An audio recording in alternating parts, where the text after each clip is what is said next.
যারা রাষ্ট্রে থাকবে তার মৌলিক অধিকার চিকিৎসা একটা, শিক্ষা একটা, অন্য একটা, বাসস্থান একটা, এই চারটা মৌলিক অধিকার নিয়ে একটি নাগরিক বাংলাদেশে জন্মগ্রহণ করে, সে যেই ধর্মের হোক না কেন, তার এই চারটা মৌলিক অধিকার অবশ্যই পূরণ করতে হবে রাষ্ট্রকে।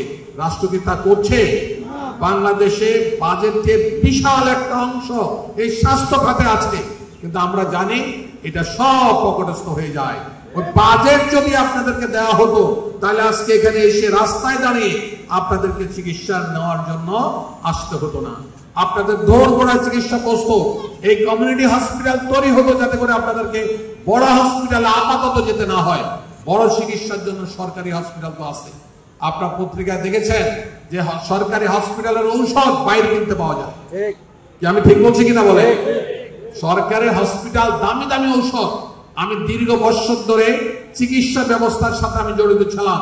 আমি নিজের চোখে দেখেছি যে হসপিটালের ঔষধ সরকার দিয়েছে, কিন্তু একটা সিন্ডিকেট চক্র সেটা বাইরে এনে আপনার বিক্রি করে দিয়েছে। আপনি ভর্তি হতে যান, আপনি নিজের প্রচেষ্টায় ভর্তি হতে পারবেন না, আপনাকে কোনো না কোনো দালাল ধরতে হবে। কেন রে ভাই, আমি অসুস্থ, আমি হসপিটালে আছে, রুগী আছে, সিট আছে, চিকিৎসার ব্যবস্থা আছে, আমি ভর্তি হতে পারবো না কেন? দালাল ধরে ভর্তি হইতে হয়। এই সিস্টেমকে বাংলাদেশ জামাত ইসলামী রাষ্ট্রীয় ক্ষমতা গেলে ভেঙে দেবেন ইনশাআল্লাহ। আপনাদের চিকিৎসা বলেন, স্বাস্থ্য বলেন, লেখাপড়া বলেন, সমস্ত কিছুর দায়িত্ব তখন রাষ্ট্রের হয়ে যাবে। রাষ্ট্র তখন আপনাদের সবকিছু দায়িত্ব পালন করবে ইনশাআল্লাহ।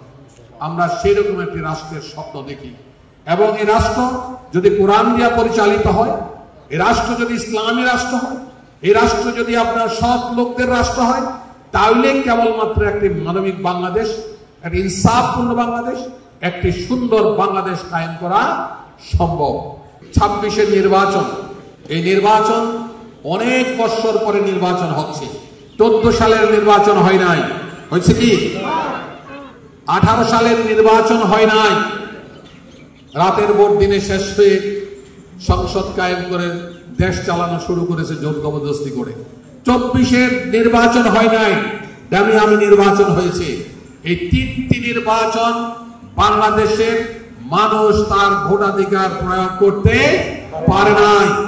আমরা আশা করছি, সরকারের নিকট দাবি জানাচ্ছি, আগামী 26-এর নির্বাচন 14, 18, 24-এর মতো যেন না হয়, এবং সুষ্ঠু পরিবেশ তৈরি করতে হবে, একটা ক্রেডিবল ইলেকশনের পরিবেশ তৈরি করতে হবে, এবং একটা ফিল্ড তৈরি করতে হবে যারা সত্যিকার ভাবে সবাই যেন নির্বিঘ্নে, নির্দ্বিধায়, নিঃসংকোচে, নির্ভয়ে তার ভোটাধিকার প্রয়োগ করতে পারে। আমাদের বিশ্বাস, আলহামদুলিল্লাহ, আমরা মানুষের কাছে গিয়েছি, মানুষের বিশ্বাস অর্জন করেছি, মানুষ আমাদের প্রতি আস্থা স্থাপন করেছে। আগামীতে বাংলাদেশের পার্লামেন্ট হবে কোরআনের পার্লামেন্ট ইনশাআল্লাহ।